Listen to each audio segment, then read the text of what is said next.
দেশের বাচ্চারা না ওই ফেস করতে পারে না, ফেস করে শিখে না, ফেস করার মতো ওদের সে পরিবেশে তারা এখন পর্যন্ত মানুষ হতে পারে না।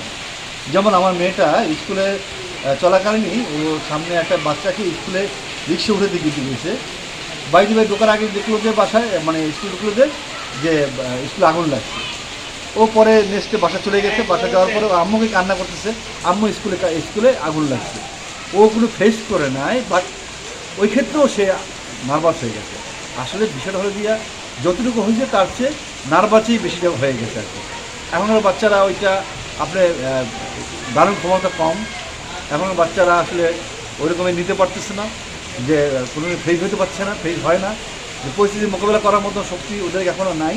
এটা ঘটনা ঘটার পরে আমরা ছেলে মেয়েদেরকে সরাইয়া উদ্ধার করার পরে আমি সরাসরি দায়িত্বপ্রাপ্ত শিক্ষক এবং আপনার 7-এর যে বাচ্চাদের টেবিলটাতে সমস্যাটা হয়েছিল তাদের সাথে কথা বলছি। তারা যেটা বললো যে এখানে একটা মাল্টি প্লাগকে শর্ট সার্কিট হয়ে ককশিটের মধ্যে আগুন লাগছে। বসুন্ধরা ডায়াপেন্ট এখন আরো উন্নত। এই hot air through top sheet দ্রুত শোষণ করে সোনামণিকে দেয় কোমল অনুভূতি। এবং তারা তাৎক্ষণিকভাবে আসলে বই চাপা দিয়ে আগুনটা নিবাইছে। এর মধ্যে ওই মেয়ে বাচ্চাগুলি পাশের যে টেবিলে যে মেয়েরা ছিল তারা একটু আতঙ্কিত হয়ে চিল্লিতে বের হয়েছিল। এতে করে পাশের ক্লাসের তারাও সাথে সাথে চিল্লাচিল্লি করে বের হয়েছে। এতে করে ওই সিঁড়িতে এসে একটা জটলা পেকে গেছিলো এবং অনেক বাচ্চারা আতঙ্কিত হইয়া একটা প্যানিক সৃষ্টি হইয়া অনেকে সেন্সলেসের মতো হয়ে গেছিল।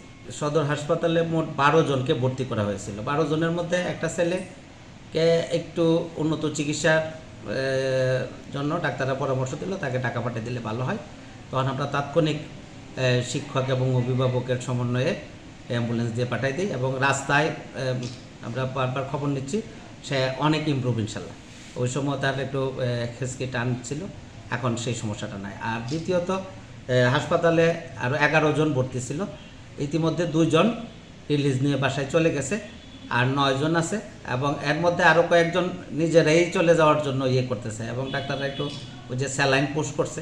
স্যালাইন শেষ হইলে আরও হয়তো 5-7 জন চলে যাবে। তো একজন হয়তো আজকে রাত্রটা থাকতে পারে, আবার নাও থাকতে পারে। আমরা এখন যাব আবার হসপিটালে গিয়ে আমরা ডিসিশন নেব।